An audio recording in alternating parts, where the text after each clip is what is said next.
Live షోలో ఇవాళ issue గురించి మాట్లాడుకునే ముందు నిన్న బంగ్లాదేశ్ రాజధాని ఢాకాలో జరిగిన ఉగ్ర దాడిని అందరూ ఖండించాల్సిందే. హైదరాబాద్ లో భారీ యుద్ధంసానికి ప్లాన్ చేసి ఫెయిల్ అయ్యారు. నెక్స్ట్ డేనే మనం బంగ్లాదేశ్ లో ఈ దారుణ వార్తను వినాల్సి వచ్చింది. ఒక భారతీయ వనిత తరుషి ఈ దాడిలో కూడా మరణించింది. ఇద్దరు పోలీసులు కూడా మృత్యువాత పడ్డారు. మొత్తం మీద ఐసిస్కి సంబంధించి ప్రపంచం అంతా ఒక్కతాటి మీద నిలబడి యుద్ధం చేయాల్సిన సమయం ఆసన్నమైందా? దీనికి సంబంధించి ప్రధాని కూడా తీవ్ర దిగ్భ్రాంతి వ్యక్తం చేశారు. ఇక ఇవాళ లైవ్ షోలో మనం డిస్కస్ చేసుకునే అంశాలు చూస్తే హైకోర్టు విభజనకు సంబంధించి త్వరలో ఆంధ్రప్రదేశ్ తెలంగాణ ముఖ్యమంత్రులిద్దరూ కూడా కేంద్రం ముందుకు వెళ్లబోతున్నారా? గవర్నర్నే ఇక్కడ సాల్వ్ చేయమన్నా లేదు ముఖ్యమంత్రులిద్దరూ కేంద్రం స్థాయిలోనే దీన్ని పరిష్కరించుకోవాలనుకుంటున్నారా? అలాగే నిన్న సుప్రీంకోర్టు చీఫ్ జస్టిస్ తో ఉమ్మడి హైకోర్టు తాత్కాలిక ప్రధాన న్యాయమూర్తి కూడా భేటీ అయ్యారు. మరోవైపు కేంద్ర మంత్రి దత్తాత్రేయ కూడా గవర్నర్ని కలిశారు. మొత్తమే త్వరలో ఢిల్లీ చేరబోతోంది. పరిష్కారం వచ్చే అవకాశం ఎంతవరకు కనిపిస్తోంది? మరోవైపు న్యాయవాదులు న్యాయాధికారుల ఆందోళన కొనసాగుతూనే ఉంది. డిమాండ్ల పరిష్కారం అయ్యే వరకు కొనసాగిస్తామని ఉద్యోగ సంఘాలు కూడా తేల్చి చెప్తున్న పరిస్థితి. ఇక కేంద్రం సాయానికి సంబంధించి నిధులు కావాలని తెలంగాణ ముఖ్యమంత్రి కేసీఆర్ ముఖ్యంగా మిషన్ భగీరథ, మిషన్ కాకతీయకి సంబంధించి దాదాపు 30,000 కోట్ల పైచీలకు సాయం కావాలి. వెనుకబడిన జిల్లాల అభివృద్ధికి కూడా సాయం చేయాలని కోరారు.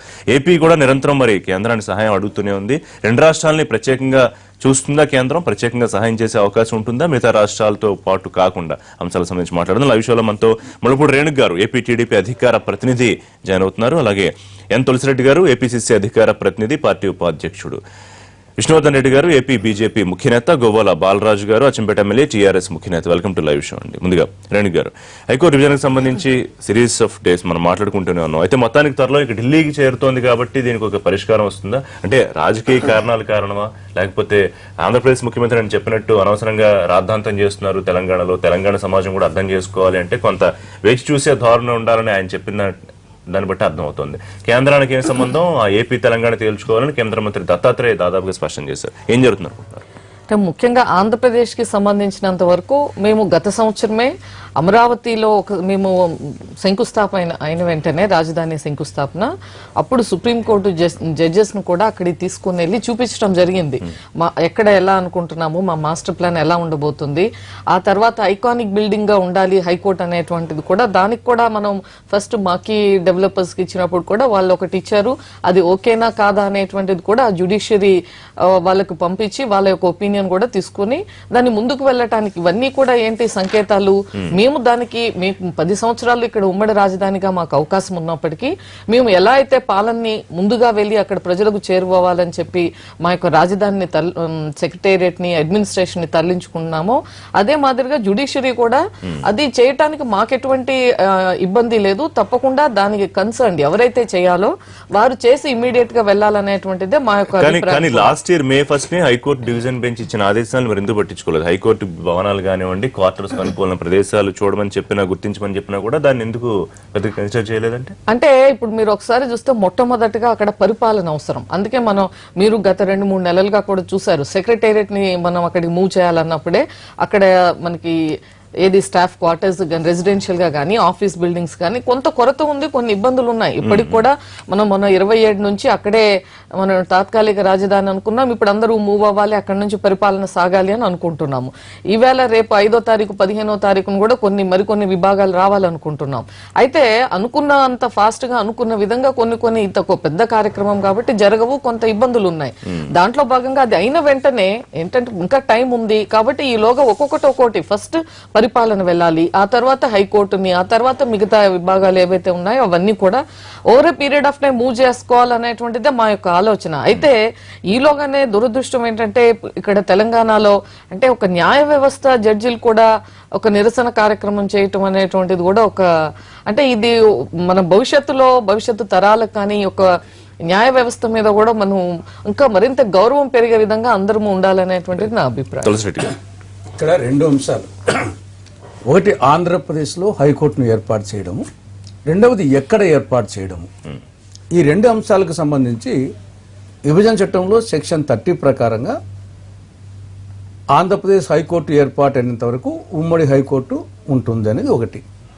సెక్షన్ 31 ప్రకారంగా అది ఎక్కడ ఏర్పాటు చేయాలంటే భారత రాష్ట్రపతి నోటిఫికేషన్ ఇవ్వాలి. ఇక్కడ నాకు తెలిసి ఆంధ్రప్రదేశ్ ముఖ్యమంత్రి, ఉమ్మడి హైకోర్టు చీఫ్ జస్టిస్ వాళ్ళ అభిప్రాయానికి వచ్చేసి సుప్రీంకోర్టుకు, కేంద్ర ప్రభుత్వానికి వాళ్ళ ఒపీనియన్ చెప్తే దాని మీద సుప్రీంకోర్టు కేంద్ర ప్రభుత్వం చర్చించి రాష్ట్రపతికి పంపిస్తే రాష్ట్రపతి నోటిఫికేషన్ ఇస్తాడు. ఇది జరగాల్సింది. ఇక్కడ ఆల్రెడీ ఉమ్మడి హైకోర్టులో ఉండే జడ్జెస్కు అందరికీ మొత్తము జీతభత్యాల్లో 58% ఆంధ్రప్రదేశ్ భరిస్తూ ఉంది. ఓవరాల్గా ఉన్నంటే 58% భరిస్తూ ఉంది. నా అభిప్రాయం ప్రకారము ఇంకా ఒక్కరోజు ఆలస్యం చేసిన రాజధాని విషయంలో కానీ చట్టం ఉండొచ్చు, 10 ఏళ్ల వరకు ఉండొచ్చు అని చెప్పేసి, కానీ ఇది నష్టం ఆంధ్రప్రదేశ్కే. మొత్తము మనమేమో జీతభత్యాలకు 58% ఇస్తున్నాము, తిట్లు తింటున్నాము, ప్లస్ వచ్చేసి వ్యాట్ రూపంలో మనకు తెలియకుండా 5,000 కోట్ల రూపాయలు ఇప్పుడు ఇక్కడ ఉండే ఆంధ్రప్రదేశ్కు రేపు పోయే జడ్జి తన కారుకు 100 రూపాయలు పెట్రోల్ పడితే 30 రూపాయలు వచ్చేసి తెలంగాణ ఖజానాకు పోతుంది. 5,000 కోట్ల రూపాయలు దాదాపు ఎవ్రీ ఇయర్ ఆంధ్రప్రదేశ్ ఖజానాకు పడేది తెలంగాణ ఖజానాకు పడుతుంది. సెక్రటేరియట్, హైకోర్టు షిఫ్ట్ చేయని కారణంగా. కాబట్టి అన్ని విధాలుగా రాష్ట్రం నష్టపోతా ఉంది ఆంధ్రప్రదేశ్. ఇట్లా తిట్లు తినడం ఎందుకు, మనం జీతభత్యాలు ఇవ్వడం ఎందుకు, మనకు వ్యాట్ నష్టం చేసుకోవడం ఎందుకు, అది ఏదో మనం తప్పు చేసినట్టుగా. యాక్చువల్ గా ఆంధ్రప్రదేశ్ తొందరపడాలా, తొందరగా వచ్చేసి మా హైకోర్టు మాకు ఏర్పాటు చేయండి అని చెప్పేసి దానికి పంపించేసి కేంద్ర ప్రభుత్వంతో ఇప్పించుకొని యాక్చువల్ సెక్షన్ 94 సబ్ సెక్షన్ 3 ప్రకారంగా డబ్బులు వాళ్ళు ఇవ్వాలా. అంటే ప్రాసెస్ ఇప్పుడే ప్రారంభమైంది. ఒక ఐకానిక్ బిల్డింగ్ లాగా ఉండాలి, దానికి ఒక ఐడెంటిఫికేషన్ ఉండాలి అన్నట్టుగా నేను ఏపీ ముఖ్యమంత్రి చెప్పారు. అంటే కొంత సమయం తీసుకునే దూరంలోనే కనిపించింది. సమైక్య మద్రాసు రాష్ట్రం నుండి ఆంధ్ర రాష్ట్రం విడిపోయినప్పుడు ఆ రోజు ఐకానిక్ బిల్డింగ్స్ గుంటూరులో, ఐకానిక్ బిల్డింగ్స్ కర్నూలులో కట్టే రాజధాని అండ్ హైకోర్టు షిఫ్ట్ అయినాయా? ఆ రోజు గుంటూరుకి వచ్చేసి హైకోర్టు ఐకానిక్ బిల్డింగ్ కట్టే హైకోర్టు వచ్చిందా? కాబట్టి జరుగుతూ ఉంటుంది. దాని తర్వాత అవి దిక్కు వస్తూ ఉంటాయి. కాబట్టి ఇప్పుడు అది ఒకటి. రెండవది, ఈయన అమరావతిలోనే ఐకానిక్ బిల్డింగ్ అంట. ఏమి రాయలసీమలో ఐకానిక్ బిల్డింగ్ కట్టడానికి స్థలం లేదా? శ్రీబాగ్ ఒడంబడిక ప్రకారమే 1937లోనే శ్రీబాగ్ ఒడంబడిక ఏం చెప్తా ఉంది? రాజధానికి వచ్చేసి రాష్ట్రానికి రాజధాని, హైకోర్టు 2 కళ్ళ లాంటివి. ఒకటి ఒక ప్రాంతంలో, ఇంకోటి ఒక ప్రాంతంలో ఏర్పాటు చేయాలి. అది కూడా ఫస్ట్ ప్రిఫరెన్స్ రాయలసీమకి ఇవ్వాలి అని 1937లో శ్రీబాగ్ ఒడంబడిక. సో ఇప్పుడు ఒకవేళ విభజించాలి అని డిసైడ్ తీసుకుని పెట్టిన తర్వాత కూడా ఇప్పుడు మళ్ళీ కొత్త డిమాండ్ తెరపైకి వస్తుంది. రాయలసీమలో ఇది మరొక విభజన ఉద్యమానికి నాంది కాకుండా ఉండాలంటే ఖచ్చితంగా రాయలసీమలో హైకోర్టు ఏర్పాటు చేసి తీరాలా. అది యాక్చువల్ గా వచ్చేసి హైకోర్టు విడిపోవాలనే పాయింట్ ఒకటైతే రాయలసీమలో పెట్టాలని. అంటే ఈ విషయంలో గతంలో కూడా చాలా సందర్భాల్లో మనం చర్చించారు. అంటే రాయలసీమకు హైకోర్టు ఇవ్వాలనేటువంటిది. అంతకుముందు ఉమ్మడి రాష్ట్రంలో గుంటూరులో కూడా ఒక కోర్టు పెట్టాలి, డివిజన్ కోర్టు బెంచ్ రావాలి అనేటువంటిది ఆ డిమాండ్ కూడా ఉంది. అయితే ఇప్పుడు ప్రాబ్లం ఏమంటే చెప్పండి. రైట్ విష్ణు గారు, అంటే కేంద్రం పాత్ర చాలా ముఖ్యమైన విషయం ఏంటంటే దత్తాత్రేయని స్పష్టం చేశారు. కేంద్రం చేసేది ఏముంటుందని కేంద్ర న్యాయశాఖ మంత్రి చెప్పిందే దత్తాత్రేయ మరోసారి రీట్రేట్ చేశారు. ఇద్దరు ముఖ్యమంత్రులు సామరస్యంగా కూర్చొని మాట్లాడుకోవాలి. మొత్తం పంచాయతీ 2-3 రోజుల్లో ఢిల్లీకి చేరుతోంది. అయితే ముందుగా పవిత్రమైన రంజాన్ మాసంలో ఈ ఢాకాలో ఏదైతే నిన్న ఉగ్రవాద దాడి జరిగిందో దాంట్లో 20 మంది చనిపోవడం జరిగింది. అందులో భారతీయులు కూడా ఒక అమ్మాయి చనిపోవడం జరిగింది. నేను భారతీయ జనతా పార్టీగా మా పార్టీ నుంచి ప్రగాఢ సానుభూతిని తెలియజేస్తూ, అదే సందర్భంలో భారత ప్రభుత్వానికి సంబంధించిన ఎన్ఐఏ పోలీస్ అధికారులు, తెలంగాణకు సంబంధించిన పోలీస్ అధికారులు సంయుక్త ఆపరేషన్లో హైదరాబాద్లో ఈ యొక్క ఐఎస్ఐకి సంబంధించిన తీవ్రవాదులను అరెస్ట్ తప్పించారు. నిజంగా మనస్ఫూర్తిగా మనం తెలంగాణ పోలీస్ అధికారులను, భారత ప్రభుత్వానికి సంబంధించిన కేంద్ర హోంశాఖ వర్గాలను కూడా అభినందిస్తూ, ఇదే సందర్భంలో దురదృష్టమైన ఒక ప్రకటన కూడా హైదరాబాద్ నుంచి వెలువడడం అనేటువంటిది కూడా ఎంఐఎం పార్టీకి సంబంధించినటువంటి పార్లమెంట్ సభ్యుడు అసదుద్దీన్ ఓవైసీ ఉగ్రవాదుల్లో ఎవరైతే భాగస్వాములు అయ్యారో వాళ్ళకు మేము న్యాయ సలహా ఇస్తాము, వాళ్ళకి అందుబాటులో ఉంటాము, వాళ్ళకి సహకారం అందిస్తాం అనేటువంటి దౌర్భాగ్యమైనటువంటి ప్రకటన ఏదైతుందో ఇది భారతదేశంలో ఎవ్వరు కూడా క్షమించరన్నటువంటి ఈ 5 విషయంలోనే ఈ 5 విషయంలో న్యాయ సలహా అందిస్తాము, ఈ 5 విషయాల్లో మేము అందుబాటులో ఉంటాము, వీరికి సహాయక సహకారాలు అందిస్తామని చెప్పి చెప్పడం జరిగింది. తక్షణం ఎంఐఎం పార్టీ ఆ ప్రకటన ఉపసంహరించుకోవాలి, లేదంటే ఎంఐఎం పార్టీ మీద సుమోటోగా తెలంగాణ ప్రభుత్వం కేసులు నమోదు చేయాలని చెప్పి నేను గుర్తు చేస్తూ, దాడులు పాల్పడేటువంటి వాదులు ఉగ్రవాదులు అయితే దాడులు సమర్థించేటువంటి వాళ్ళను లేదా ప్రోత్సహించేటువంటి వాళ్ళను అంతకంటే పెద్ద ఉగ్రవాదులుగా మనం గుర్తించాల్సిన అవసరం ఉంటుంది. కాబట్టి ఈ విషయంలో ఎంఐఎం పార్టీ తక్షణం తన ప్రకటన ఉపసంహరించుకొని ఉగ్రవాదులు ఏ రూపంలో ఉన్న వాళ్ళు హిందువులు కావచ్చు, ముస్లింలు కావచ్చు, జైన్లు కావచ్చు, క్రిస్టియన్లు కావచ్చు, ఉగ్రవాదులకు మతం అనేటువంటిది ఉన్నది. సేమ్ టైం పాజిటివ్ యాంగిల్ కూడా ఇప్పుడు వారు ఏం చెప్పారంటే ఇస్లాంకి సంబంధించి కత్తికి లేకపోతే తుపాకులకి సంబంధం లేదు, ఆ విషయం కూడా చెప్పారు. డైరెక్ట్ అది కూడా ప్రస్తావించారు. ఎవరు ఇస్లాం అనేటువంటిది ఉగ్రవాద సంస్థ అని ఎవరు చెప్పట్లేదు, ముస్లింలు ఎవరు ఉగ్రవాదులు అని చెప్పట్లేదు. ఎవరన్నా బుద్ధి లేనటువంటి వాళ్ళు చెప్తారు. ఈ రోజు చెప్తున్నది ఏంటంటే అక్బరుద్దీన్ ఓవైసీ లాంటి వ్యక్తులు పవిత్రమైన రంజాన్ మాసంలో ముస్లిం సమాజాన్ని అవమానపరిచే విధంగా పవిత్రమైనటువంటి మక్కా మసీదు పక్కన ఉన్నట్టు దానిలో అక్కడ ఉన్నటువంటి ప్రార్థనలలో పోలీసులు అనుమతి ఇచ్చి ఉగ్రవాదులను అరెస్ట్ చేయించినటువంటి చరిత్ర హైదరాబాద్ లో ఉన్న ముస్లింలకు దక్కింది. కాబట్టి ముస్లిం సమాజానికి అవమానం చేసే పద్ధతి ఎంఐఎం వ్యవహరించద్దు. రెండోది ఈ యొక్క కోర్టుల విభజనకు సంబంధించినటువంటి అంశం. న్యాయ వ్యవస్థ ఎంత దిగజారిపోయిందంటే సమాజంలో అన్ని వ్యవస్థలు కుప్పకూలిపోయినప్పుడు, రాజకీయ వ్యవస్థ కావచ్చు, అధికార వ్యవస్థ కావచ్చు, ప్రజలు కావచ్చు, అందరూ కుప్పకూలిపోయినప్పుడు మిగిలినటువంటిది సమాజంలో ఒక్కొక్కటి ప్రజలు విశ్వసించేది న్యాయ వ్యవస్థ. అందుకనే ఈరోజు కోర్టులకు పార్లమెంటుకు అధికారాలు ఎక్కువ ఉన్నా కూడా, పార్లమెంటులో న్యాయ వ్యవస్థ చట్టాలు చేసేటువంటి అధికారం ఉన్నా కూడా న్యాయ వ్యవస్థ గౌరవం ఇచ్చేటువంటి సాంప్రదాయం ఈ దేశంలో పార్లమెంట్లు పాటిస్తాయి, పార్లమెంట్ వ్యవస్థ పాటిస్తుంది. అయితే ఈ సందర్భంలో న్యాయవాదులు రోడ్డు మీదకి వచ్చి, న్యాయవాదులు రోడ్డు మీద ఆందోళన చేసి, న్యాయవాదులు స్లోగన్స్ ఇచ్చి, న్యాయాధికారులు వచ్చి గవర్నర్ బంగ్లాల దగ్గర రోడ్ల మీద కూర్చున్నటువంటి దీన స్థితి ఈ దేశంలో ఇంకొక రోజు రావద్దు. అది ఈ రోజు తెలుగు రాష్ట్రాల్లో జరగడం అనేటువంటి నేను గుర్తిస్తూ న్యాయ వ్యవస్థ మీద ప్రజల విశ్వాసం ఇంకా సన్నగిల్లిపోయేటువంటి పరిస్థితి రానియకుండా కాపాడుకోవాల్సిన బాధ్యత న్యాయాధికారులు కావచ్చు. అయితే ఈ సందర్భంలో కోర్టు విభజన ఈరోజు ఈ దేశంలో భారతదేశానికి స్వాతంత్రం వచ్చినప్పుడు 12 రాష్ట్రాలు ఉన్నాయి. 29 రాష్ట్రాలుగా మనం ఈరోజు తెలంగాణ, ఆంధ్రప్రదేశ్ విభజన చెందింది. తులసిరెడ్డి గారు చెప్పినట్లు మనం చెన్నై నుంచి విడిపోయిన సందర్భంలో కోర్టులు పెట్టుకున్న సాంప్రదాయాలు ఉన్నాయి. ఈ రోజు కేంద్ర ప్రభుత్వం కూడా స్పష్టంగా చెప్పింది. ఏం చెప్పింది? మీ కోర్టులు ఏవి కావాలంటే అవి పెట్టుకోండి అని చెప్పి చెప్పింది. ఎక్కడ కావాలంటే అక్కడ పెట్టుకోండి అని చెప్పి చెప్పింది. ఈ రోజు హైదరాబాద్ కేంద్రంగా ఉన్నటువంటి అనేక కార్యాలయాలకు సంబంధించినటువంటి బిల్డింగులు ఖాళీగా ఉన్న దానిలో మీరు చూపించండి, మీరు 2 రాష్ట్ర ప్రభుత్వాలు ఒప్పుకోండి, మేము దాన్ని 24 గంటలు 2 కోర్టులు పెట్టేదానికి సిద్ధంగా ఉన్నామని చెప్పి కేంద్ర ప్రభుత్వం కూడా చెప్పడం జరిగింది. ఇక్కడంతా సమస్య వచ్చింది. వాస్తవంగా మాట్లాడుకోవాల్సింది ఏంటంటే తెలంగాణ ప్రజలు, తెలంగాణ సమాజానికి కాదు తప్పు, తెలంగాణ ముఖ్యమంత్రిది కాదు, ఆంధ్రప్రదేశ్ ముఖ్యమంత్రిది కాదు, ఆంధ్రప్రదేశ్ సమాజానికి కాదు. ఇక్కడంతా సమస్య అంతా ఏంటంటే ఈ యొక్క లావిష్కి అలవాటు పడినటువంటి న్యాయాధికారులు ఎవరైతున్నారో, న్యాయమూర్తులు ఎవరైతున్నారో వాళ్ళు మేము అందమైన రోడ్లలో తిరగాలి, అందమైన పార్కుల్లో తిరగాలి. రిషి గారు, నేను కావాలనే మాట్లాడుతున్నా, టీవీ మీద వాస్తవం ప్రజలకు తెలాలనే మాట్లాడుతున్నా.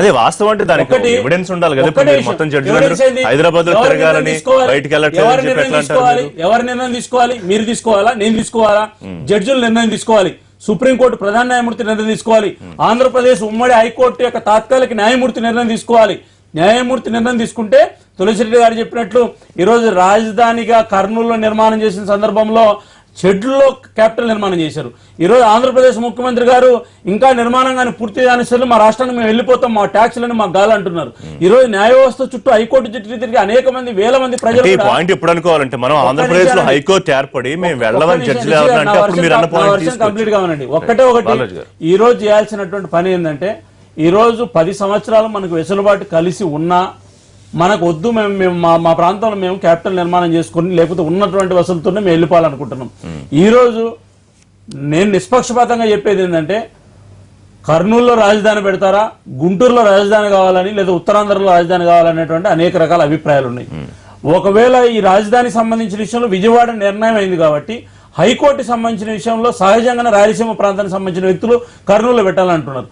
అయితే ఒకవేళ కర్నూలులో హైకోర్టు పెడతారా, బెంచ్ ఇంకో ప్రాంతంలో పెడతారా, ఏదైనా నిర్ణయం కానీ ఏది ఏమైనా కూడా ఈ రోజు చేయాల్సినటువంటిది, 2 రాష్ట్రాలకు సంబంధించిన ముఖ్యమంత్రులు ముందుకు వస్తున్నారు కాబట్టి కేంద్రం మీద నెట్టివేసి ఏదో రాజకీయ అవసరాల కోసం దీన్ని వాడుకొని ఇంకా ప్రాంతాల మధ్య ఇంకా ఏదో విభేదాలు ఉన్నాయన్నటువంటిది 2 న్యాయాధికారులు కూర్చొని, న్యాయమూర్తులు కూర్చొని చర్చించుకోవాల్సిన అంశాన్ని ప్రజల మధ్య పంచాయతీ పెట్టి విభజన చేసేటువంటి సాంప్రదాయం సరైనది కాదు. 2 రాష్ట్రాల ముఖ్యమంత్రులు కూర్చొని ఒక సమస్యకు పరిష్కారాన్ని ఎంచుకోవాల్సిన అవసరం గుర్తు చేస్తారు. కేవలం రాజకీయ కారణాలతోనే తప్పించుకుని కేంద్రం మీద నడుతున్నారా 2 రాష్ట్రాల ముఖ్యమంత్రులు? ముఖ్యంగా మా తెలంగాణ ప్రాంతానికి వచ్చేసినప్పటికీ ఇక్కడ మాకు రాజకీయాల్లో ఎటువంటి ఇబ్బందికరమైన పరిస్థితులు, చాలా కంఫర్టబుల్ గా మేము ప్రభుత్వాన్ని నడిపిస్తున్నాం. మా పార్టీ కూడా స్టేబుల్ గా ఉంది. ప్రజలకు మా ప్రభుత్వం పైన విశ్వాసం ఉంది. ఈ రోజు కావాల్సిందంతా రాష్ట్ర విభజన జరిగిపోయిన తర్వాత న్యాయ వ్యవస్థను కూడా విభజించాల్సినటువంటి అవసరం ఉంది. అది విభజన చట్టంలో కూడా చాలా స్పష్టంగా ఉంది. ఉన్నటువంటి సందర్భంలో ఒక కొత్త రాష్ట్రం ఏర్పడ్డటువంటి సందర్భంలో కొత్త రాష్ట్ర ముఖ్యమంత్రి గారు, కొత్త రాష్ట్రం అంటే మాదే కొత్త రాష్ట్రం ఉండొచ్చు, ఆంధ్రప్రదేశ్ కొత్త రాష్ట్రం ఉండొచ్చు.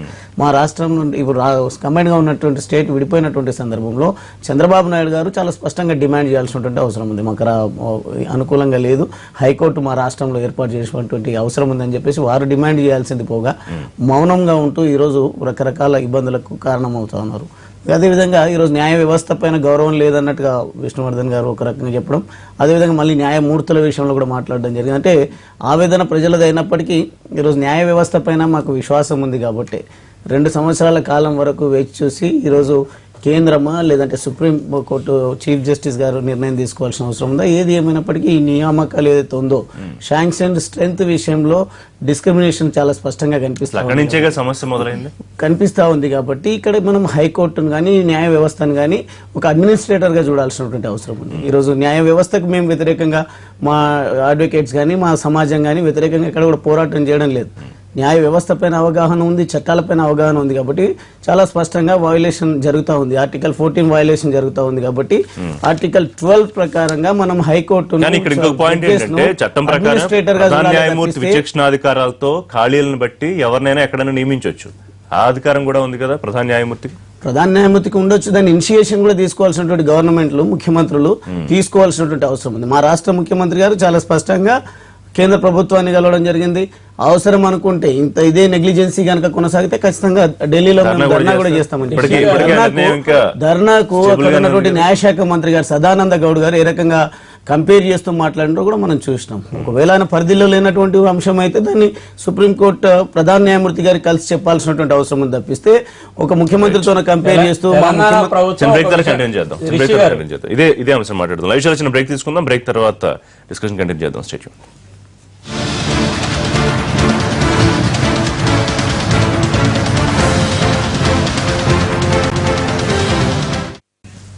Back to live show. Vishnu గారు, నెక్స్ట్ ఇష్యూకి వెళ్ళే ముందు కన్క్లూడ్ చేయాలి. సోదరుడు బాలరాజు గారు చెప్పినట్టు కోర్టుల పట్ల నాకు విశ్వాసం ఉంది, జడ్జిల పట్ల కూడా విశ్వాసం ఉంది.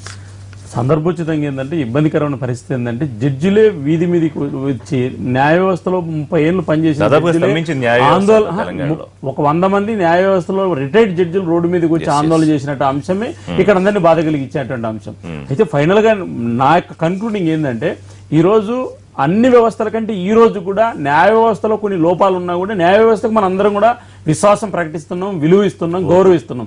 కాబట్టి ఈ సందర్భంలో ఆ న్యాయ వ్యవస్థను కిందికి దిగజారుస్తున్నారు అనేటువంటిది ఒక్క బాధ తప్ప ఇంకోటి లేదు. కాబట్టి ఇప్పుడైనా చేయాల్సింది ఏంటంటే న్యాయమూర్తులు ఎవరైతే ఉన్నారో వాళ్ళు జోక్యం చేసుకుంటేనే దీనికి కీలకమైనటువంటి పరిష్కారం. ఈ రోజు న్యాయమూర్తులు ఒక నిర్ణయం తీసుకోమనండి, నో ప్రాబ్లం, మీరు ఆంధ్రప్రదేశ్ లో ఎక్కడో చోట మీరు నిర్మాణం పూర్తి చేయండి, ఒక 6 నెలల్లో మేము అందరం వచ్చేదానికి సిద్ధంగా ఉన్నామండి. అయితే ఒకటి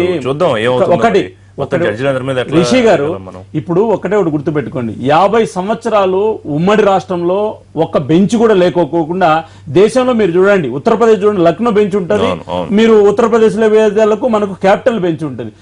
వేరే ఏ స్టేట్ కు పోయినా కూడా ఒక హైకోర్టు, ఒక బెంచ్ అనేది ఉంటుంది. కాబట్టి ఇక్కడ కూడా ఆంధ్రప్రదేశ్ కు కావాల్సినటువంటి అవసరం ఉంది.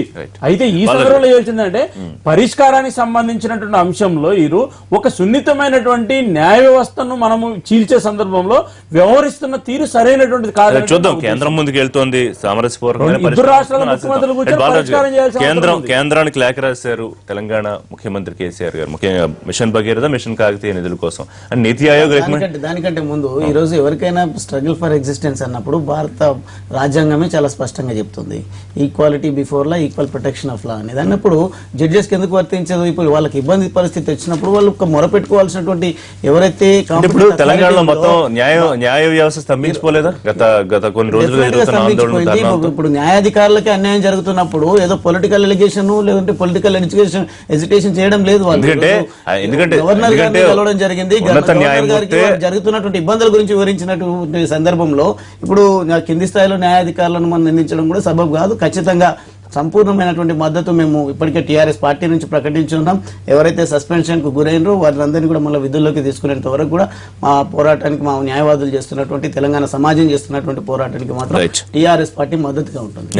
టీఆర్ఎస్ సైనికులు రేపు అవసరమైతే మిలిటరీ కూడా ఆందోళన చేస్తుంది. దేశ భద్రత నుంచి అందరూ బయటకు వచ్చేస్తారు, వాళ్ళకు మద్దతు ఇద్దాం, కోర్టులు వదిలేసి జడ్జిలకు మద్దతు ఇద్దాం. మరి టీఆర్ఎస్ అదే విధానం అయితే ప్రజలు నిర్ణయిస్తారు.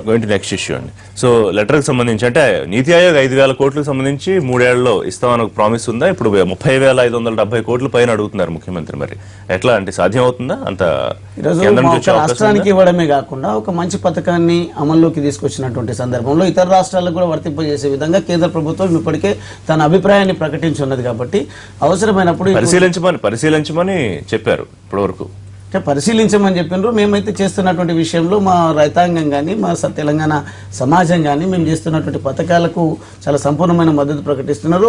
అవసరమైనప్పుడు వారికి కొన్ని సందర్భాల్లో మన గ్రౌండ్ వాటర్ పడిపోయిన, ఎప్పుడు లేనటువంటి తీవ్రమైనటువంటి డ్రాట్ ఏర్పడినటువంటి సందర్భంలో మిషన్ కాకతీయ కొన్ని ప్రాంతాల్లో చాలా అద్భుతంగా ఉపయోగపడ్డది. కాబట్టి మేము చేస్తున్నటువంటి కార్యక్రమానికి కేంద్ర ప్రభుత్వం నుండి సహాయం అందితే బాగుంటుందని ముఖ్యమంత్రి గారు పలు సందర్భాల్లో చెప్పడం జరిగింది. అది కేంద్ర ప్రభుత్వానికి సంబంధించినటువంటి విచక్షణ పైన, వారికి ఉన్నటువంటి అధికారాలపైన ఉంటుంది. కాబట్టి ఇస్తే బాగుంటుందని మాత్రం మేము కోరుతాం. వెనుకబడిన జిల్లాలకు కూడా ఈ నేపథ్యంలో అంటే వెనుకబడిన రాష్ట్రం అని ఏమైనా ప్రస్తావించారు లెటర్ లో ముఖ్యమంత్రి గారు? తెలంగాణ వెనుకబడిన రాష్ట్రం అని రాష్ట్రం అని రాసింటారు నేను అనుకుంటా. ఎందుకంటే నిజాం కాలం నాడే ఎన్నో చెరువులు తవ్వినటువంటి చరిత్ర. ఎందుకంటే వాళ్ళు సర్ప్లస్ లో ఉన్న స్టేట్ గుజరాత్, తెలంగాణ. సో వెనుకబడిన రాష్ట్రం కాదు కదా తెలంగాణ. వెనక పడేయబడినటువంటి ముందు గొప్పగా ఉన్నటువంటి రాష్ట్రం ఈ రోజు ఈ పరిస్థితికి కారణాలని.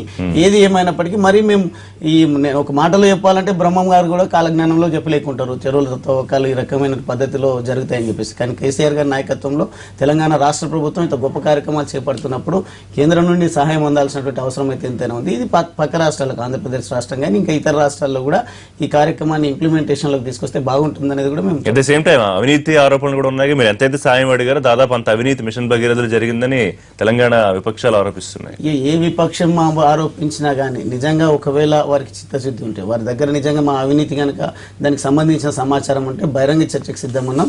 దేనికంటే దేనికి మేము చర్చించడానికి సిద్ధంగా ఉన్నాం తప్పిస్తే ఆ నిరాధారమైనటువంటి ఆరోపణలు చేస్తూ ప్రభుత్వాన్ని ఇరుకున పెట్టే ప్రయత్నం, ప్రజల్లో అప్రతిష్టకు గురి చేసే ప్రయత్నం చేస్తే కనుక ప్రజలు సహించరు. ఈరోజు ప్రజల లోపల వస్తున్నటువంటి ఆవేశం ఏ రకంగా ఉంది, ఆవేదన ఏ రకంగా వ్యక్తపరుస్తా ఉన్నారు పలు సందర్భాల్లో కూడా మనం చూస్తా ఉన్నాం.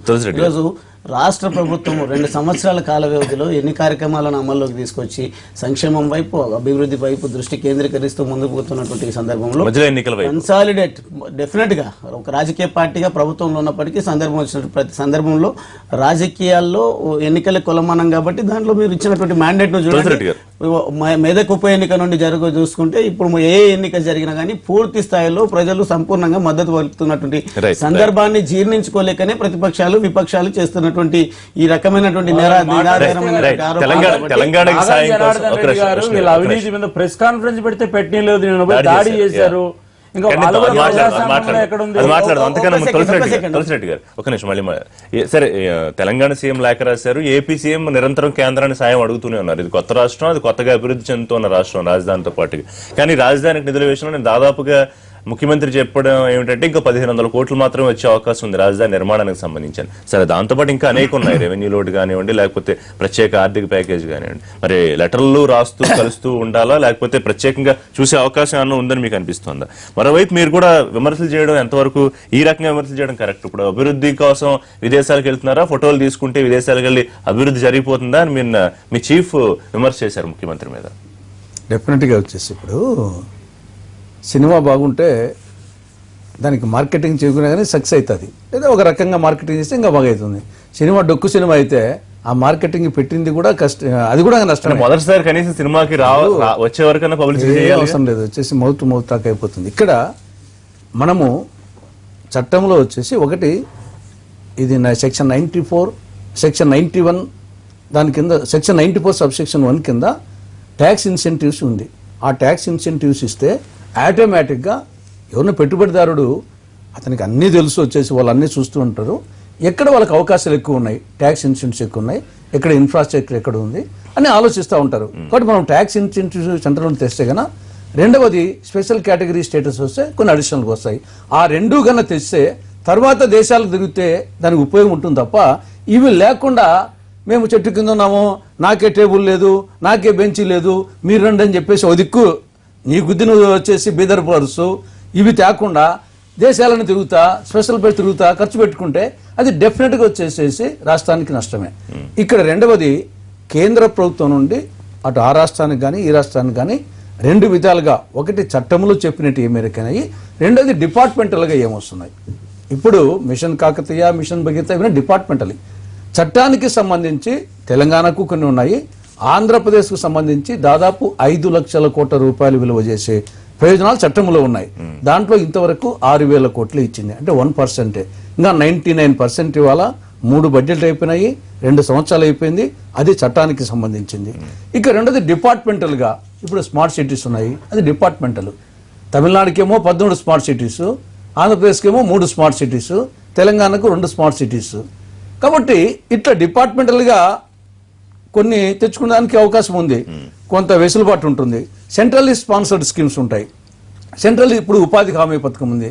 ఉపాధి హామీ పథకం అనేది ఇది జనరల్గా కేటాయిస్తారు, కానీ మన డిమాండ్ బట్టి మనం చేస్తాన్ని బట్టి వస్తూ ఉంటుంది. అంటే కాబట్టి ప్రత్యేకంగా చూడడమే లేదు, మిగతా రాష్ట్రాలతో చట్టం వచ్చేసి చట్టం ప్రత్యేకంగా చూడాల్సిన అవసరం ఉంది. చట్టానికి సంబంధించి ప్రత్యేకం, మిగతాకి సంబంధించి డిపార్ట్మెంటల్ గా. రణ్ గారు, ఇప్పుడు కాంగ్రెస్ పార్టీ గత 10 సంవత్సరాలుగా చేసినటువంటి నిర్మాకం మూలంగా ఆంధ్రప్రదేశ్ యొక్క ప్రతిష్ట దేశ విదేశాల్లోనే పోయినటువంటి పరిస్థితి. మన దేశాన్నే ఒక స్కామ్ ఇండియాగా తయారు చేసినటువంటి ఘనత కాంగ్రెస్ పార్టీ. ఈ యొక్క బ్రాండ్ ని, మన భారతదేశం యొక్క ఇమేజ్ ని, అందులోనూ ముఖ్యంగా ఆంధ్రప్రదేశ్ యొక్క ఇమేజ్ ని పోగొట్టినటువంటి పార్టీ కాంగ్రెస్ పార్టీ. ఈవేళ ఆంధ్రప్రదేశ్ విభజన జరిగిన తర్వాత తప్పకుండా ఈవేళ ఒక చిన్న వాక్యూమ్ క్లీనర్, ఒక కోకు, పెప్సీ లాంటివే ఎంతో మార్కెటింగ్ చేసుకుని ముందుకెళ్తున్నటువంటి పరిస్థితుల్లో ఇంత కాంపిటీషన్ ఉంది. మన దగ్గర వనరులు ఉన్నాయి, సహజ వనరులు గాని, ఖనిజ వనరులు గాని, తీర ప్రాంతం గాని, అన్నిటికీ మించి ఒక మంచి అడ్మినిస్ట్రేటర్ గాని, ఒక అవినీతి రహిత పాలన ఇచ్చేటువంటి ముఖ్యమంత్రి రాష్ట్రం ఉన్నటువంటి ఆంధ్రప్రదేశ్ లో తప్పకుండా దీన్ని మనం దేశ విదేశాల్లో మార్కెటింగ్ చేసుకోవాల్సినటువంటి పరిస్థితి. సాక్షి పత్రిక అంటే పేపర్ కూడా కోట్ చేస్తున్నాను, అందులో ఇవాళ పెద్ద కథనమే రాశారు. అంటే ఇంకా సాక్షి పత్రికలో దాని అవినీతికి సంబంధించి రాయటం ఎంత హాస్యాస్పదమో ఇవాళ ప్రజలు నవ్వుకుంటున్నారు. ఇవాళ భారతదేశంలోనే ఒక రాజకీయ పార్టీ యొక్క అధ్యక్షుడి అంటే ఎంతో కేసులు జరుగుతున్నాయి, ఎన్నో ఈడీలు అటాచ్మెంట్ చేసింది. బహుశా భారతదేశంలో ఇంత భారీ ఎత్తున ఈడీ అటాచ్మెంట్ చేసినటువంటి రాజకీయ పార్టీ అది వైఎస్ఆర్ పార్టీ. రాజకీయ పార్టీ అధ్యక్షులు జగన్మోహన్ రెడ్డి. ఆ పార్టీ ఇప్పుడు ఈ రాసినటువంటి ఈ పత్రికా ఛానల్స్ యొక్క ఆఫీసులే ఇవాళ అటాచ్మెంట్ లో ఉన్నటువంటి పరిస్థితుల్లో ఇంకా వాళ్ళు ఏ నైతిక హక్కులు మాట్లాడుతున్నారు అనేటువంటిది మనం గమనించాలి. అయితే ఈవేళ చైనా వెళ్ళటమే కాదు, అన్ని దేశాలు తిరుగుతాము. తప్పకుండా ఎక్కడ మంచి ఉందో, ఎక్కడ అభివృద్ధికి, ఇక్కడ పెట్టుబడులకు అవకాశం ఉందో. అంటే ఇదేమి ఈవేళ గతంలో కాంగ్రెస్ పార్టీ అంత ఇది క్విడ్ ప్రోకో పాలసీ కాదు కదా, ఇక్కడే కూర్చొని ఒక గదిలో కూర్చొని మాట్లాడుకుని మనం ఒక అండర్స్టాండింగ్ వచ్చి పరిశ్రమలు పెట్టుబడులు పెడతానికి. ఇది ఒక ట్రాన్స్పరెంట్ సిస్టమ్ లో వెళ్తున్నాము. ఒక ఇండస్ట్రియల్ పాలసీ ఉంది, మనకు ఉన్నటువంటి ఈవేళ పవర్ సప్లై ఉంది, 24 hours పవర్ సప్లై ఉంది. అలాగా గతంలో పవర్ సరిగా ఇవ్వక ఎన్నో పరిశ్రమలు మూతపడ్డాయి, పక్క రాష్ట్రాలకి. కేంద్రం నుంచి సాయం గురించి దాదాపుగా అంటే ప్రిపేర్ చేయడమే బెటర్ అన్న ఆలోచనలో ఉన్నారా ముఖ్యమంత్రి గానీ తెలుగుదేశం? రాజధానికి కేవలం ఇంక 1,500 కోట్లు మాత్రమే వస్తుంది, లేకపోతే ప్రత్యేక హోదాకు సంబంధించి దాదాపుగా ఇంకొచ్చే అవకాశం లేదు. ఇట్లాంటి అంశాలకు సంబంధించి మాకు వచ్చేటువంటి నిధుల పట్ల గానీ, ఫండ్స్ పట్ల గానీ తప్పకుండా మేము చాలా ఆశాభావంతో ఉన్నాం. మొన్న ముఖ్యమంత్రి గారు కలిసినప్పుడు కూడా ఇంకో వారం 10 రోజుల్లో మళ్ళీ ఒక మీటింగ్ ఏర్పాటు చేస్తామని చెప్పారు. అది ఏదైతే ఈ 2,500 కోట్లే అదనంగా గతంలో ఇచ్చినటువంటి 1000 కోట్లు కాకుండా రాజధానికి ఇస్తామంటున్నారు, అది సరిపోదని కూడా చెప్పాం. అయితే దీనికి అడిషనల్ ఫండ్ కావాలి. ఇప్పుడు రీఆర్గనైజేషన్ యాక్ట్ లో పెట్టినటువంటివే కాదు, మనకి రెవెన్యూ డెఫిసిట్ మీద కూడా మనం 2014-15 కి ఒకవేళ మనకు నీతి ఆయోగ్ గానీ వచ్చినప్పటికీ మనకు 14th ఫైనాన్స్ కమిషన్ వచ్చినా కూడా అది 15th నుంచి వస్తుంది, 15th-16th ఫైనాన్షియల్ ఇయర్ నుంచి. కాబట్టి అంతకు ముందున్నటువంటి రెవెన్యూ డెఫిసిట్ ని తప్పకుండా చట్ట ప్రకారం తీర్చవలసినటువంటి, భర్తీ ఇవ్వవలసినటువంటి, రియంబర్స్ చేయవలసినటువంటి అవసరం ఉంది. కాబట్టి దాని పట్ల కూడా ముఖ్యమంత్రి గారు అడిగారు. ఇదే కాకుండా పోలవరం గురించి ఫాలో అప్ చేస్తున్నాము. అయితే ఈవేళ తెలుగు రాష్ట్రాల పట్ల డెఫినెట్ గా కేంద్రం మరింత ఉదారంగా ఉండి ఇక్కడ నిధులు ఇవ్వవలసినటువంటి అవసరం మాత్రం తప్పకుండా ఉంది. అందులోనూ విభజన గట్టిగా జరిగినటువంటి పెద్దగా ఒత్తిడి చేసే అవకాశం అయితే లేదు. ఇద్దరు రాజకీయ కారణాలు కానివ్వండి, లేకపోతే సామరస్యపూర్వకంగానే అడిగే అవకాశం ఉంటుంది. అది తప్పకుండా ఇది ఒత్తిడే కదా. ప్రతిసారి కలవటం అనేటువంటిది పదే పదే మేము గుర్తు చేస్తున్నాం, వాళ్ళకి చెప్తున్నాము. సిద్ధార్థనాథ్ సింగ్ ఇక్కడ వాళ్ళ ఇన్ఛార్జ్ మినిస్టర్స్ ఉన్నారు. ఒక అదృష్టం మనకి సురేష్ ప్రభు గారు ఇప్పుడు ఒక రైల్వే మినిస్ట్రీ, ఒక ఫస్ట్ టైం మనకు పెండింగ్ లో విశాఖ రైల్వే జోన్ అన్న ముందు వస్తుందో రాదో చూసిన తర్వాత అదృష్టం కదా ఇప్పుడు చెప్తాం. సవరణ మీరు గుర్తు చేసిన దాంట్లో అవినీతిలో ఆంధ్రప్రదేశ్ నంబర్ 1 ఉందని చెప్పింది పత్రికలు కాదు, ఛానల్ కాదు. అదేనండి సర్వే నేను కోట్ చేయలేదు, సర్వే పత్రికల్లో వచ్చిందని కోట్ చేశాను. అంటే దానికి కూడా ఒక చిన్న ఇది విష్ణు గారు మాట్లాడే ముందు ఆ ఎన్సీఆర్ దాని గురించి కూడా అందులో పేజ్ 30 పారా 5 లో చెప్పారు 2012, 2013, 2014, 2014 అది కూడా లేదు. తమిళనాడు బెంగాల్ కూడా ఉంది. తమిళనాడు బెంగాల్ కూడా ఉంది. ఈవెన్ దీనికి కారణం కూడా కాంగ్రెస్ పార్టీ చేసినటువంటి తెలంగాణ సీఎం రాసిన లేఖ ఎందుకంటే వాళ్ళేమో ఆంధ్ర ఓటని చెప్పలే. ఇక్కడ ఒక్క నిమిషం, ఎన్సీఏఆర్ అనేటువంటి national council for applied economic research అనే సెంటర్ ఏం చెప్పిందంటే ఈ దేశంలో ప్రధానంగా 5 రాష్ట్రాలు మేజర్ అవినీతి తీసుకుంటే ఆంధ్రప్రదేశ్లో 74%, తమిళనాడులో 71%, పశ్చిమ బెంగాల్ 64%, కర్ణాటక 39%, అతి తక్కువ తెలంగాణ 26 అనేటువంటిది ఒక లెక్క చెప్పింది. దాన్ని క్రైటీరియా తీసుకోవాల్సిన అవసరం లేదు. అదేం అది ఇచ్చిన సర్టిఫికేటే మనకి ప్రామాణికమేం కాదు. అయితే అది వేరే అంశం, అవినీతి ఉందా లేదని కేంద్రం ఏపీ తెలంగాణ సీఎం కేసీఆర్ రాసిన లేఖ ఒకవేళ అవినీతి ఉందని నేను ఊరికే ఇందాక ప్రస్తావించాను రిషి గారు, అది పెద్ద ఇష్యూ ఏం కాదు. ఒకవేళ అవినీతి ఉందని చెప్తే మనం రెక్టిఫై చేసుకుంటాం, అది పెద్ద ఇబ్బంది కాదు. ఒకటి అభివృద్ధికి సంబంధించిన విషయంలో అభివృద్ధికి నిధులు ఇవ్వాల్సిందే, వేగవంతమైన అభివృద్ధి కావాల్సిందే. ఇప్పటిదాకా సోదరుడు చెప్పినట్టు తెలంగాణ ఆంధ్రప్రదేశ్కు అభివృద్ధికి నిధులు ఇవ్వాల్సింది. ఇక్కడ ఇష్యూ అంతా ఏంటంటే దురదృష్టశాత్తు రాష్ట్రం విభజన జరిగిన తర్వాత అన్ని ఆంధ్రప్రదేశ్కి సమస్యలు ఉదూతు నుంచి నిన్న దేవాలయాలు కూల్చేవే వరకు ఏందో కానీ మా ఆంధ్రప్రదేశ్కి వచ్చిన ప్రాబ్లము ఒక పక్క వైఎస్ఆర్ కాంగ్రెస్ పార్టీ సహకరించదు. ఏమన్నా చేయి వైఎస్ఆర్ కాంగ్రెస్ పార్టీ దాన్ని రాజకీయ కోణంలోనే మాట్లాడుతుంది. ఇంకా మా తులసిరెడ్డి అన్న లాంటి సీనియర్లు కూడా కన్స్ట్రక్టివ్ ఏమైనా సూచనలు చేస్తారంటే కాంగ్రెస్ పార్టీ కూడా ఏ సందర్భం వచ్చినా కూడా నిర్మాణాత్మకంగా సలహాలు ఇచ్చారు. అయితే మీరు ఎంత బాధపడుతున్నారు కదా, 5 లక్షల కోట్లు ఇవ్వాల్సి ఉంటే 6,000 కోట్లు ఇచ్చారు, అంటే 1% ఇచ్చారు. రిషి గారు, నువ్వు ఆంధ్ర పక్షపాతి, తెలంగాణ పక్షపాతి నేను ఒప్పుకుంటాను. ఒక్క నిమిషం, ఎంత ఆంధ్రప్రదేశ్ లో ఎవరు మీరు తులసిరెడ్డి గారు అన్నారా ఇప్పుడు నన్ను అన్నారు కాదు, మీరు ఎవరన్నారు చెప్పండి, క్లారిటీ. మీ ఇద్దరికి అర్థమైంది. నా మీద మీరేం ఉద్దేశాలు ఆపాదించక్కర్లేదు. తులసిరెడ్డి గారు 5 లక్షల కోట్లలో బీజేపీ 6,000 కోట్లు మాత్రమే ఇచ్చింది, ఒప్పుకుంటారా? ఒక విషయం చెప్తాను, ఆంధ్రప్రదేశ్ నూతనంగా ఏర్పడినటువంటి రాష్ట్రం. నిజంగా కూడా రేణుకా గారు చెప్పినట్టు నేను ఏకీభవిస్తాను. అనేక రకాలైనటువంటి మనకు అక్కడ తీర ప్రాంతం కావచ్చు, మిగతా అంశాలు కావచ్చు మనకు అనుకూలంగా ఉన్నాయి. ఇక్కడంతా కావాల్సింది ఏంటంటే పెట్టుబడిదారులు ఆంధ్రప్రదేశ్కి రావడం. పెట్టుబడిదారులు ఆంధ్రప్రదేశ్కి ఎప్పుడు ప్రేమతో ఏమి రారు. మీరు పెట్టుబడిదారు అనుకోండి, ఆంధ్రప్రదేశ్లో మీ టాక్సేషన్ పాలసీ ఎట్లుంది, మీ ఇండస్ట్రియల్ గ్రోత్ ఏ రకంగా ఇస్తున్నారు, వాళ్ళకి వచ్చే బెనిఫిట్స్ ఏ రకంగా ఉన్నాయి, వాళ్ళ వ్యాపార అభివృద్ధి ఎట్లా ఉండబోతుంది. దురదృష్టం ఏంటంటే ఆంధ్రప్రదేశ్లో ఇప్పుడు రాజధాని నిర్మాణం జరుగుతుంది, అక్కడ ఉత్సవాలు జరుగుతున్నాయి. నిన్న ఏం జరిగింది, ఎవరికి ప్రభుత్వము లెక్క చేయకోకుండా R&B అధికారులు ఇప్పుడు అది కాదు అసలు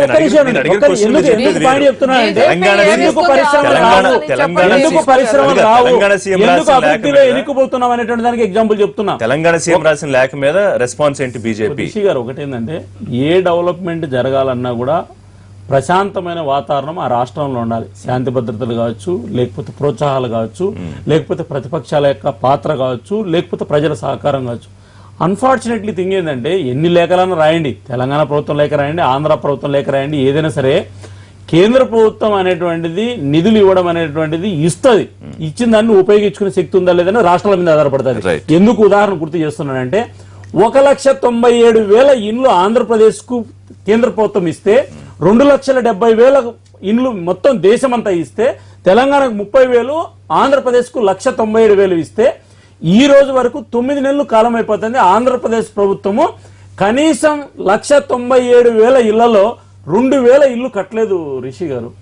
అంటే నేనేమంటున్నా అంటే నేను నిందించడం లే, ప్రభుత్వాన్ని నిందించడం లే, అధికార యంత్రాంగం ఏ స్థాయిలో పనిచేస్తుంది? రేపు పెట్టుబడిదారులు ఆంధ్రప్రదేశ్కి వస్తే మనం ఉపయోగించుకోలేకపోతే ఉపయోగం ఏంది? కాబట్టి నేను కోరేది ఏంటంటే ప్రతిపక్షాలు సహకరించాలి, మేము సహకరించాలి, కేంద్ర ప్రభుత్వం సహకరించాలి. అందరూ సహకరిస్తేనే ఆంధ్రప్రదేశ్ అభివృద్ధి చెందుతుంది. ఖచ్చితంగా తెలంగాణ ప్రభుత్వం అనేక సందర్భాల్లో చెప్పింది. మీరు రాసినటువంటి మీరు 2 డబుల్ ఇండ్లు అంటే మొట్టమొదటిసారిగా వెంకయ్యనాయుడు గారు కేంద్ర ప్రభుత్వం ఆమోదించారు, మంచి నిర్ణయం తీసుకున్నారని. ఈ సందర్భంలో నీతి ఆయోగ్ సంబంధించిన మీరు రాసిన లేఖలు ఏవైతున్నాయో 100 రూపాయలు డబ్బులు ఇస్తారు. నేను గుర్తు చేసేది ఏంటంటే తెలంగాణ ప్రభుత్వానికి మీరు వేల కోట్ల రూపాయల అవినీతిలో కూరుకుపోయినారు ప్రాజెక్టుల పేరుతో అని చెప్పేటువంటి ఒక పెద్ద ఎత్తున వస్తుంది. డిజైన్లు మారుస్తున్నారు. ఎవరన్నా మాట్లాడితే నిన్న ప్రాజెక్టుల అవినీతి గురించి మాట్లాడితే నాగం జనార్దన్ దాడి చేశారు. కాబట్టి తెలంగాణ ప్రజానికం ప్రజలు తిరగబడకోకుండా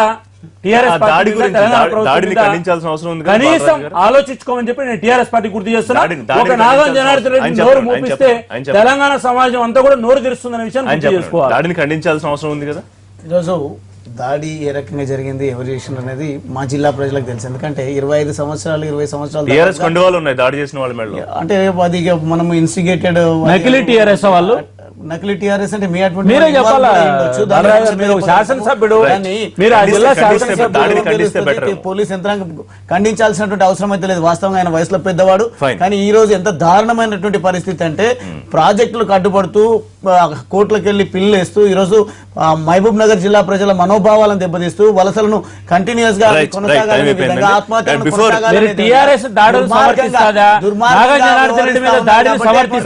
నువ్వు ఒక శాసనసభ్యుడిగా నాగం జనార్దన్ రెడ్డి గారి మీద శ్రేయస్కారం కాదు. కానీ వ్యవహార శైలి మార్చుకోవాల్సినటువంటి అవసరం ఉంది. ఒకవేళ అవినీతి కనుక జరిగితే బయట పెట్టండి అని మా ప్రభుత్వం మీరు చేసిన ప్రాజెక్ట్ నాగం జనార్దన్ రెడ్డి బీజేపీ నాయకుడిగా చేసింది అదే. వీళ్ళు చేసిన తప్పును ఎవరు స్పందించకపోతే అధికారులు కోర్టుకు పోయాడు. కోర్టుకు పోవడమే తప్పుగా దాడి చేస్తున్నారు. కనీసం ఒక ప్రెస్ మీట్ కూడా పెట్టుకోలేనటువంటి పరిస్థితి ఉండటం, ఒక నియంత పాలన జరగటం మాత్రం ఇది చాలా దురదృష్టకరం. లేని వాళ్ళని కోర్టులు కేసులు పెట్టి హింసించడం ఇవన్నీ కూడా రెడ్డి గారు బిఫోర్ కన్క్లూడింగ్ విష్ణు గారు చెప్పినట్టు ఏ వైపు పక్షపాతి కాదు, ప్రజల పక్షపాతిని ఈ షో కంక్లూడ్ చేసి చెప్తున్నాను. Thank you very much for